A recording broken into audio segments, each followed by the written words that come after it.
Dan saya selalu bercita-cita pengen jadi hafiz Al-Quran. Harus ada cita-cita dari kita harus jadi hafiz. Sedikit bicara tentang bab hafal Quran buat kita yang gak mondok nih. Kalau teman-teman pengen jadi hafiz, targetnya jangan setahun atau 6 bulan hafal. Itu jadi putus asa nanti. Memang motivasinya ada orang yang 3 bulan hafiz, 6 bulan hafiz, setahun hafiz. Tapi kan dia mondok, 24 jam menghafal Quran. Kita kan banyak kesibukan yang lain, yang lebih realistis. Berapa?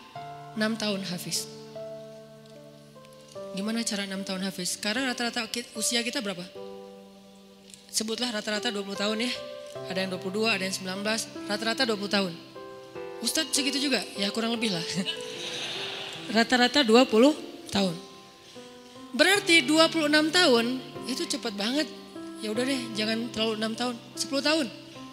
Kalau kita mau menghafal Quran 10 tahun hafiz, berarti sehari kita cuma perlu menghafal 2 baris. Sehari 2 baris. Dibagi 5 waktu sholat. 2 baris itu alif lam mim dzalikal kitabul la raiba fihi hudal lil muttaqin alladzina yu'minuna bil ghaib. Segitu. Enggak sampai 1 ayat kan? Nah, cara ngafalnya subuh alif lam mim, udah beres. Susahnya di mana coba? Subuh teman alif, zuhur dzalikal kitabul la raiba fihi. Asar hudal lil muttaqin. Maghrib alladzina yu'minun. Isya bil ghaib. Selesai. 1 hari 2 baris. Tapi butuh istiqomah, butuh dawam, konsisten. Kalau sehari 2 baris, maka 10 tahun. 10 tahun itu gak lama loh. Saya tuh di Bandung udah 13 tahun, gak kerasa. Seolah-olah baru kemarin saya datang dari Kairo ke Bandung, sekarang udah 13 tahun, gak kerasa gitu aja.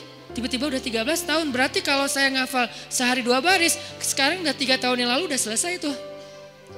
Berarti semua kita bisa jadi hafiz sebetulnya kalau udah lancar tahsinnya. Sehingga kita meninggal berstatus hafiz. Bukan untuk pamer ke orang, bukan untuk taruh di Instagram bio, hafiz Al-Quran. Itu mah bebas lah, terserah niat ya. Saya kan gak mau menjudge kan, ada orang yang menaruh gitu supaya jadi syiar. Ada yang mungkin dia riak, kalau dia riak dia rugi. Kan ngafal Quran gak gampang, masa mau dihabisin dengan hanya taruh di bio, rugi banget tuh. Ini kenapa saya sedikit masukin ke bab hafiz. Saya berharap kalau ada yang dengar ceramah ini jadi termotivasi menghafal Quran, saya dapat pahala dari yang menghafal itu. Ternyata targetnya gampang, 2 baris sehari, 10 tahun khatam. 2 baris itu gampang banget. Alif, alhamdulillah. Zuhur, Rabbil Alamin. Asar, Ar-Rahman. Maghrib, Ar-Rahim. Segitu doang ngafalnya, gampang banget. Kul, Zuhur, ya. Asar, ayyuhal. Gitu doang kan, saking gampangnya. Kapan itu khatamnya Ustadz? Gak tahu pas sakaratul maut kali. Saking pendek-pendeknya. Nah maksud saya, target sebelum meninggal hafiz. Tapi kan kita gak tahu usia kita Ustadz. Memang kita gak tahu, ini mah target semampu kita. Kalau meninggal sebelum 10 tahun, yang penting kita udah punya niat. Siapa yang berniat baik dan tidak tercapai, maka dia dapat pahala kebaikan yang utuh. Siapa yang tercapai, dia dapat pahala 10 kali lipat. Kalau kita meninggalnya usia 40 tahun, usia 50 tahun, udah hafiz. Tahu gak kedudukan hafiz di akhirat nanti kayak gimana? Itu keren banget.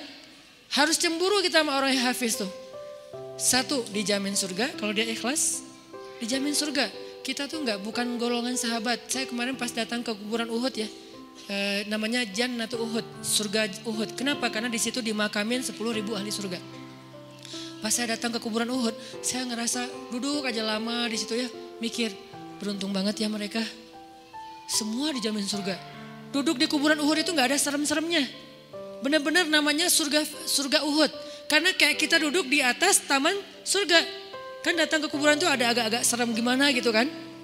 Ini gak ada seremnya sama sekali, nyaman. Merpatinya banyak, hinggap di atas kuburan-kuburan itu. Dan di atas kuburan itu kita bisa tahu beberapa. Ini kuburan Sayyidah Aisyah, ini kuburannya Ibrahim anak Rasulullah, ini kuburannya Imam Malik, ini kuburannya misalnya Fatimah, ini kuburannya Ummu Kulsum, putri-putri Rasulullah. Duduk aja di atas kuburan para sahabat.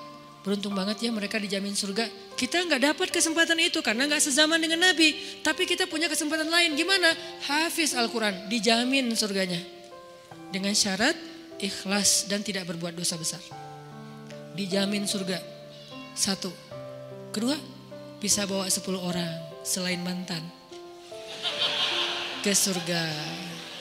Kasihan juga ya mantan ini ya. Makanya jangan jadi mantan. 10 orang. Siapa aja?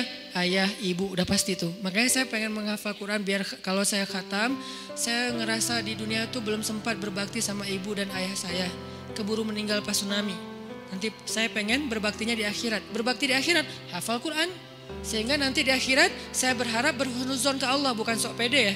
Kayak Ustaz udah paling pasti masuk surga aja. Bukan, husnuzon ke Allah. Nggak boleh sok pede. Kalau sok pede namanya mentazkiyah diri sendiri. La tuzakku anfusakum. Berhusnuzon ke Allah, Allah maha menepati janji. Saya bisa bawa, mak yuk ikut abang. Kemana bang? Surga. Kan enak ya. Bapak yuk ikut abang kemana? Surga. Kakak saya meninggal juga di tsunami. Itu buat saya ibu kedua saya setelah ibu saya. Karena dia paling banyak berkorban. Kak Yus yuk ke surga. Kemana? Ayo ke abang. Kemana bang? Surga. Itu tuh kayak goals akhirat goals lah. Kalau kita punya life goals, ini adalah akhirat goals. Buat siapa lagi? Istri. Buat siapa lagi? Anak. Kalau semuanya hafiz oh, ya berarti lebih banyak lagi yang bisa kita bawa. Itu tuh keren banget.